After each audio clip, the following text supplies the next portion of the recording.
Hey there, this is Cory McLindsay with Venture Real Estate in beautiful Bismarck, North Dakota. And as you can see, I'm in full Halloween mode. I love this time of year. Bismarck is a beautiful area for fall, for seasonal holidays, and Halloween is no exception. Halloween's a lot of fun around here. Since I'm inspired by Halloween, I thought it would be a fun time to do a theme video. And in this case, it'll be the 13 real estate sales killers. And I am telling you, if you are considering selling your home, you're going to want to pay attention, because one of these 13 things will certainly pop up, and you do not want to fall victim to these. So without further ado, here is real estate sales killer number 1, and that is the haunted price. And why do I call it the haunted price? I call it the haunted price because it will absolutely haunt you if you price your home too high.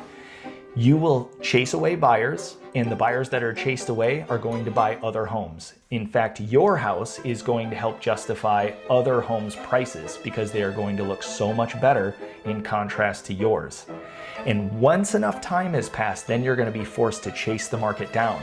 And when you're forced to chase the market down, inevitably buyers are going to say, what's wrong with that house? There's nothing wrong with that house, but what was wrong was the initial decision to price the home too high.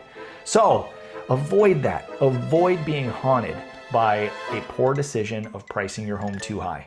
Real estate sales killer number 2 is creepy curb appeal. Curb appeal is always going to be high on the list because it is the first impression, really the second impression, that people see of your home. The first impression anymore is online, but the second impression is definitely the feeling that they get right when they come up. So if you have a house that just rains leaves from the trees and you have a yard full of leaves and stuff like that this time of year, you're definitely going to want to have those cleaned up, because the first impression that you get from people is not, oh my gosh, this house is going to be so hard to maintain. You just want people to feel really comfortable, at ease, and have a very good first impression. So, real estate sales killer number 3 is phantom odors.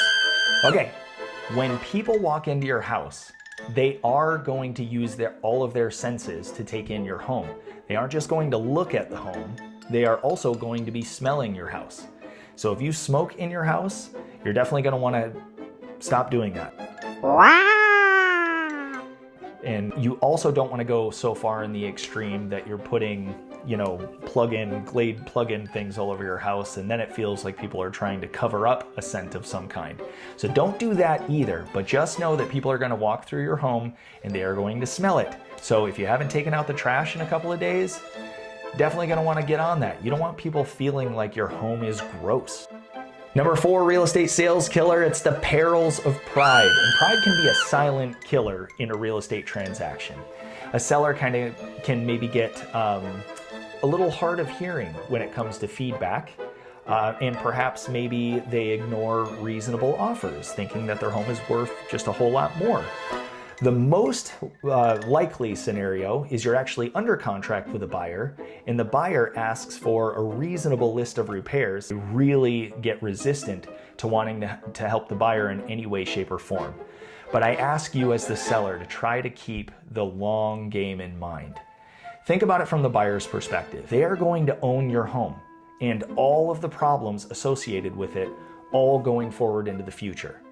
But you, as the seller, get to walk away with the money, and you get to go like this with your hands, because you don't have to deal with any of the problems of the home. Oh, sure, you knew the garage didn't have adequate insulation in it, but it's not your problem because you don't have to heat it anymore. Well, a buyer might come in and say, wait a second, I'm going to have to heat this garage all the time, and my heat bill is going to be astronomical because there's no insulation in the home. So if they ask you to re-insulate the garage, think about it from their perspective. That might actually be a reasonable request given the long-term solution of you no longer owning the home and you getting to where you need to go. So seller pride can sometimes get in the way, and I just ask that you maybe try and put that on pause for a second. Number 5, lighting that lurks in the shadows. That's really cheesy too. But having burnt out light bulbs all over the place, or maybe mismatched color temperatures, is a no-go for buyers. It's a giant turnoff, and it also is just distracting from seeing the house in general. So do yourself a favor and make sure All the light bulbs are changed when you're selling your home, and make sure that they're all the same color temperature. Number 6, unfinished projects from the crypt. That's also a cheesy name, but it's true. If you have a bunch of unfinished projects around the house, I promise you that is going to bite you in the butt. You just need to finish the projects that you have. I'll give you an example. Let's say you have a totally finished basement, but it doesn't have flooring in like 2 rooms. Immediately, it doesn't matter what the real story is, immediately people think that you get water in the basement and that the floor gets wet. That may be an unfair assumption, but it's a big fear of people in North Dakota that houses get water. So rather than leave an unfinished project and then let some buyer's mind and imagination get the best of them, just finish the projects. I promise you, you'll be money ahead versus having to overcome the doubt that's associated with those unfinished projects. A buyer is thinking, am I buying a money pit? Am I buying a mistake? And they just want to find other options instead. They'll come back to yours if there's nothing else left, and that means you'll get less money. Number 7, the poltergeist of personalization. Having anything overly personal, overly specific is just a bad idea in general. If you have wall murals of just family photos all over the place, I promise you, your home is not going to be looked at any further. They're going to stop and look at all your family photos and see who they might know. That's not what you want. You want your house to be the star of the show, not you guys. So if you have something that's overly personal, overly specific, you just don't want that. You want to take it down and put up something really nice and neutral. And that's the same thing with art or anything like that. If you have some really risque art, take it down, put something up that's really vanilla. Probably stay away from the live, love, laugh pictures, but put up something that's pretty neutral. Number 8, ghastly listing photos. If you are hiring an agent that is not taking the best professional photos possible, you are making a mistake, because that is the first impression that someone is going to have of your home. Just do yourself a favor. If they pull out an iPhone to take your pictures, you need to fire them on the spot. Feel like we need some more fog. What do you think? Oh yeah, lots of fog. Number 9, the curse of poor communication.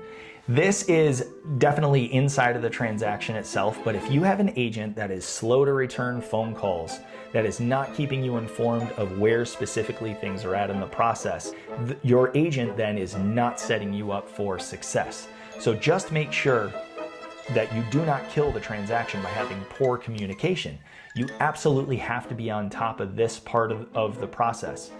I am telling you from experience that if you don't communicate very well, one party or another is going to start losing that love and feeling. And when that happens in a real estate transaction, they start looking elsewhere.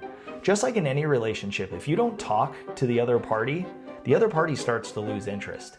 You need to prevent that. You need to have an agent that's on their A game and is a very good communicator. Number 10, the home inspection horror story. Most people think that just getting a buyer and doing that upfront negotiation is the hard part. That is not the hard part of the transaction. The inspection itself is the hardest part of the transaction because everybody's on edge. The seller hopes for nothing wrong with their house. The buyer, they hope for nothing wrong with the house because they're spending all their money on buying the house. They don't have any money to fix anything usually, so they want a perfect house. Everybody wants the same thing, but the problem is no house is perfect. So there is going to be a negotiation of some kind. You can just bet on it. You need a strong agent in your corner that can help guide everybody through the process and help manage emotions. Keep everybody's emotions in check, keep them in a proper balance, and let's fix the things that need to be fixed. The things that are of safety and soundness, let's get those things taken care of. Number 11 real estate deal killer is the appraisal apparition. So let's walk through the process. You've decluttered your whole home. You've cleaned it up better than it's ever been cleaned before in its life. You've taken all-star pictures that could go in a magazine. You've put the home online. You've had all the showings. You've had all the open houses. You've kept it clean for untold number of days. A buyer finally came along. You guys are negotiating back and forth. You've agreed to terms on a price, and now you go through the inspection and you've boxed through that, and now you think you can breathe easy, except you get an apparition. and that is the appraisal. The appraisal comes over and says, your house isn't worth what you think it's worth. Boom! They just basically throw a hand grenade in the house and shut the door and run away. Now there's an appraiser who disagrees with the value. What do you do then? Well, first of all, just know that that is one of the deal killers that could potentially happen, but if your agent is doing a good job, they will have ample evidence and ample comparable properties that show that you are within the realm of reasonable, and that's usually the term that I use to an appraiser. Hey, we are within the realm of reasonable here for the price. Understanding that as an agent, we are always trying to push the price up. Right? We are always trying to win for our clients and get the very best that we can. An appraiser, however, drives with a rear view mirror. They can only see things that have closed in the past. So we are going in two different directions at the same time all the time. So a good agent is going to be able to justify the price of the home that was landed on. So fear not. Like 90% of the time, a home appraises, but in the event that it doesn't, be sure you have a strong agent that can kind of go to battle for you. Number 12 real estate deal killer is title trouble. So a title company is supposed to be doing title searches and a whole host of activities that we hire them to do. Just as an example, I recently represented a buyer that was purchasing a new construction home. One of their vendors had a lien against the property. So the property actually couldn't be sold until that was taken care of. And ultimately, the seller did do the right thing, which was pay off that mechanic's lien so that the home could close. But regardless, it is up to an agent to make sure that the title companies are on track to discover these things in a timely manner. Because if these aren't discovered in a timely manner, it can throw the whole situation off and a whole host of bad things can happen, including in my buyer's case, they were selling a home, and if they couldn't close on that home when we were supposed to close, they were still going to have to sell their home to someone else, and then they would have been out on the street. So it's my obligation as a real estate agent to make sure that everybody is doing their job. I need to make sure that the lender is on track. I need to make sure that the title company has done the title searches in time. I have a whole host of responsibilities that go way, way, way beyond just like writing up a contract or opening a door. The number 13 real estate deal killer is the I'll just wait until spring specter. And that is a weird little ghost that shows up every single year. For whatever reason, sellers feel like I'll just wait, I'll just wait, I'll just wait. There's no use in waiting. The right time is when it's the right time for you. It isn't timing the market. I will tell you this, my experience is that buyers that are looking in the late fall and winter, while there are fewer of them, that part is true, those buyers are sincere. Those buyers are the ones who have sufficient motivation to find a home and find it fast. So if you are looking to sell and it's the right time for you to do that, I would not hesitate to still sell in the fall or the winter because those are still good times to find really good high quality buyers. So there you have it, the 13 real estate sales killers. My name is Cory McLinsay with Venture Real Estate. I hope you have a really happy Halloween. Put a bunch of lights on your kids, keep them safe, give out a bunch of candy, have a bunch of fun. It's a great time of year. And if you would do me a huge favor and subscribe to the channel, hit the like button, leave a comment, all the above, I would greatly appreciate it. It definitely helps. And then maybe leave some suggestions for content that you want to see in the future. I would be more than happy to oblige. I answer every comment, so I really appreciate it. Again, my name is Cory McLinsay with Venture Real Estate. Thank you so much. Oh yeah, what? I'm just here for the pumpkins.